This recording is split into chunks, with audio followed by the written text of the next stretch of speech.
I want to preface it by this is gonna be very wrong. Like looking back at it, I did put effort into it, but since it's a preseason top 25, there's not only so much to go off of. There is some just kind of like vibe, how good I think this team is gonna be. How good they were last year, what they returned, yada yada yada. I have Alabama in my top spot. That's more of a projection pick because I have them winning the whole thing, even though they weren't so great last year. But yeah, I'll just run through it. 1 through 5, Alabama number 1, Texas number 2, Penn State number 3, Clemson 4, Ohio State 5. Your traditional big dogs, they've been good year in and year out for a while now. They're returning a lot. They recruit really well. A lot of them are either returning QBs that were great last year or high-profile guys like Arch Manning, Ty Simpson, and they're in systems that are great offensive systems that I trust them to be really good. 6 through 10, I have Georgia at 6, Oregon at 7, Notre Dame 8, Miami 9, LSU 10. Within that, I think there's a tier drop-off between 6 and 7. I'm a little down on Oregon, not going to lie. I still think they're going to be really good, but they have more questions for me than some of the other guys higher up, where they maybe just, the top 6 have, no questions or, nitpicky questions or one question. I think I have a couple big ones for Oregon that I just want to see shake out. So I have them kind of starting the top second tier. Notre Dame, we now know CJ Carr is going to start. I have no idea what to expect from him. You're hearing a lot of rumblings of this is going to be the best QB that they've had there. I'm blanking on their head coach's name, Marcus Freeman. Yeah, I hope so. I have him in a college keeper This is going to be the best QB that Marcus Freeman's had.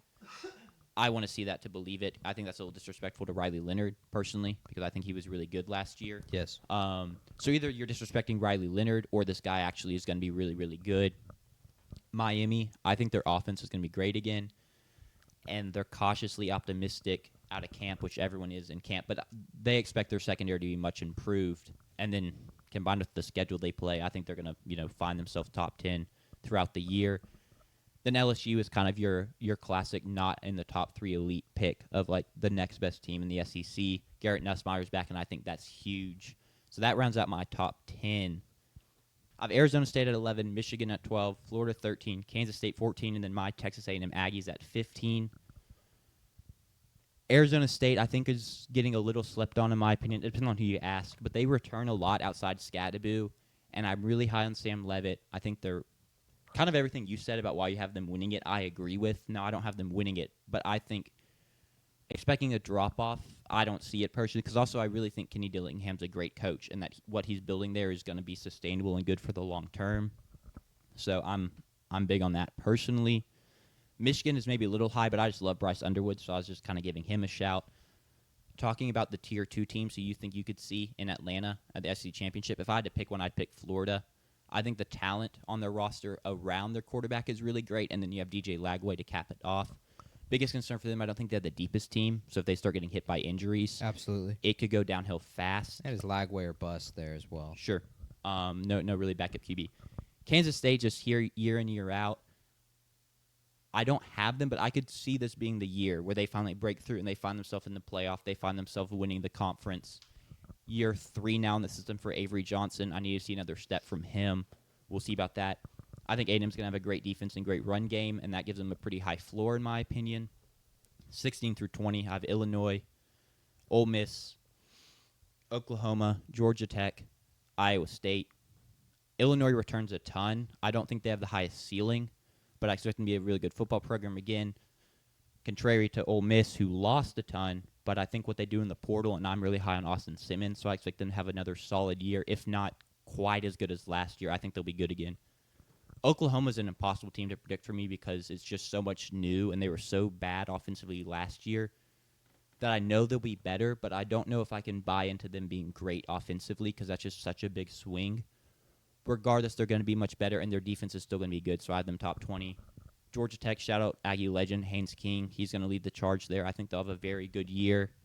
They'll make some noise in the ACC. I don't think they'll go to the title game, but I think they'll at least put themselves in a spot where down the stretch it's like if they can steal this game or, hey, they're nipping at the heels of the big couple dogs in that conference. Rounding out the top 20, Iowa State. Matt Campbell's done a great job there. They're just good year in and year out. Rocco Becht is back. I'm excited to see him this weekend. That should be a ton of fun. Then rounding out my top 25, I have South Carolina, Nebraska, Indiana, Washington, and USC. I love the North Sellers. I'm just a little worried about what they lost on defense. I think they're a worse roster this year than they were last year, and that scares me. Year 3, Matt Rule with Nebraska, and Dylan Ravioli. I need him to be great for my fantasy team. I think they'll have a good year. Kurt Cignetti at Indiana. They return a lot. I think I dogged on them a little too hard under Indiana preview. I think they'll be good again. Fernando Mendoza, I expect him to have a good year. Washington's my darling this year. I guess I'm just a Washington fan, so they're really my darling this year. They just have been. Yeah. Damon Williams is going to be great at QB for them. He's going to be a ton of fun to watch. I think they'll bounce back nicely in year 2 under Jed Fish. And then Lincoln Riley and USC are still very talented. I think Jaden Mayava can make some noise in the Big Ten. Similar to Washington, like, they're a team I don't expect to make the Big Ten title game, because I think they'll lose too many games. But they're like my prime team, like, hey, they can upset one of the big dogs. Like, don't fall asleep at the wheel playing one of those two teams, because they will beat you. So that's my top 25 right there, preseason top 25. Anything stand out to y'all? Any questions you'll have for me while I have a team there? I mean, I think I'm lower on Georgia Tech than both y'all have Georgia Tech ranked. We will find out soon that I do not. Did you rank? You ranked Boise State? Is that your? No, you didn't rank. So you did not rank a G5. State, did no. you rank a G5? I just kind of. No, I Okay. don't really do that preseason, to be honest, which maybe I should. But it's just kind of my MO. It's like I just don't do it. Definitely is not that you should. I was just curious how that your thought process there. It's interesting. I mean, we'll find out when we get to the playoff, but you have Boise State finishing above LSU. Yeah. That's just, I guess, as an expectation of ranks. I can go next, JP, if you're all right with that. Yeah, go ahead. My ranking, a little bit different. I have at the top Penn State, Clemson, Texas, LSU. And I talked earlier about how my rankings are dictated a lot, at least at the very top tier, by returning quarterbacks, because quarterbacks are so impactful to the game. And you'll find out later, I do not have LSU actually making the playoff, but this is where I have them starting, just due to the talent. They brought in the number 1 transfer class in the country this year. And then Garrett Nussmeier at quarterback. He's a potential first overall pick. He's going to be a first rounder in all likelihood if he has a good season. So Penn State, Clemson, Texas, LSU. I'm lower. People are talking me into Arch in our Texas comment section, talking about how well he played. I'm still waiting to actually see him do it over a longer period of time than like the 1 game or 2 games he came in and played this last year. But Texas is just so talented. I couldn't leave them out of the top 4. Then at 5, 6, 7, 8, it's that kind of the next tier of Ohio State, Alabama, Georgia, and Oregon. I'll put Notre Dame in that same tier of just really talented teams with questions at quarterback. Bigger questions, at least, than Texas has, but questions at quarterback. We found out now who Ohio State's starting in Sayin. We know who everybody else is. Well, actually, Oregon hasn't technically announced, but it's going to be Dante Moore. It's going to be Dante Moore in all likelihood. Oregon fans are saying to watch out for Austin Novosad. Thank you, Austin Novosad. But the reality is that whoever they start is going to be Dan Lanning's choice, and Dan Lanning is going to make it work, and it's going to be a good offense. It's going to be a great defense. Notre Dame, after the way they played last year, the way they performed, going all the way to championship, they returned their running back and some other important pieces. I expect them to be good. Then we get into like the weird spot of good quarterbacks, but like you're not sure what to do with the teams around him in Florida, Miami, South Carolina, Arizona State, Texas A&M. I initially had Arizona State a lot farther down, and this is where I kind of got into like not sure what to do with the Big 12, because initially I picked TCU to win the Big 12, and I just didn't like that pick doing my top 25, so I changed it to Arizona State. South Carolina and Texas A&M are South Carolina and Texas A&M have good quarterbacks, but last year were interesting seasons because they were both young. So if those guys can both take steps forward this year in Sellers and help Marcel Reed. Yeah, don't forget that's disrespecting my boy. Names just jumped out of my brain. Marcel Reed, Lenore Sellers. If they can take steps forward this year, that could be really impressive. Michigan, Bryce Underwood. What does Bryce Underwood play like? Let's see. Who else do I have on here? I'm going to skip because our rankings are not too different, and I'm not going to hit on boring stuff. I ranked UNLV just because they are my pick to make the playoffs as a G5 team, so I wanted to have them on here to start the season. But that's kind of the highlights. I've got Texas Tech. I don't think either of y'all did. That's also due to the transfer portal they bought in, and then some of the guys they return. They bring back their quarterback. So yeah, that's my top 25. JP? Yeah, you can throw mine up there. I don't have Texas Tech ranked either. It's one of the things I wanted to talk about is I don't think they've earned that right. For me, this top 25 to begin the year is the 25 best teams in college football. It should not be used to predict the season in my eyes, which because of that, in later weeks, you shouldn't use it to say, oh, I was right. At least the first one. The second one, once you've seen all the teams played, you can talk about if you were right or not. But Texas Tech hasn't earned the right to be ranked in the top 25 for me, even with the transfer class that they brought in. I mean, look at Florida State last year. That's a prime example of. Now, that's not necessarily a prime example. That could be viewed as an outlier because it was potentially the worst season in college football history.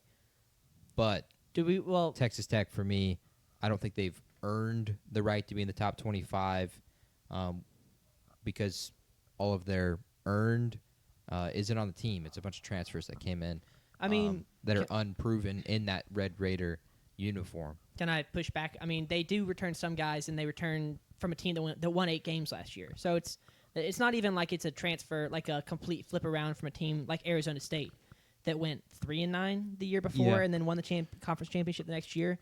It's not like that kind of situation. But they did win games last year. They finished, 8 games. If you win 9 games, I think like all but one team in the last 10 years has finished ranked. Sure. If you won 9 games. I think, though, if you listen to the preseason hype, it's all about the transfers they brought in as to why people are ranking them. You hear about Quinton Joyner, who now won't play this year. Guys like that, the defensive pieces they brought in, as to the reason they're going to take this step and be even better this year. So I think that's kind of where JP is coming from. That's why I didn't rank them, because maybe it's also just petty. Like, I'll be too mad if it just doesn't work out for them. If they just kind of, they're going to be a solid team, but I've not seen anything from them in recent years under their head coach to be like, oh, they're going to be a great team, because we've seen transfer classes flop, and so it just becomes a wait-and-see type beat. No, that's fair. Now you can go through the rest of yours, JP. Yeah, I got Penn State number 1, and I'll put them as number 1 in something later in the show as well. The returning production is through the roof, and I just expect them to take another step, and I've just heard a lot of great things from them as well. Like, a big question this year is, how do you replace Tyler Warren?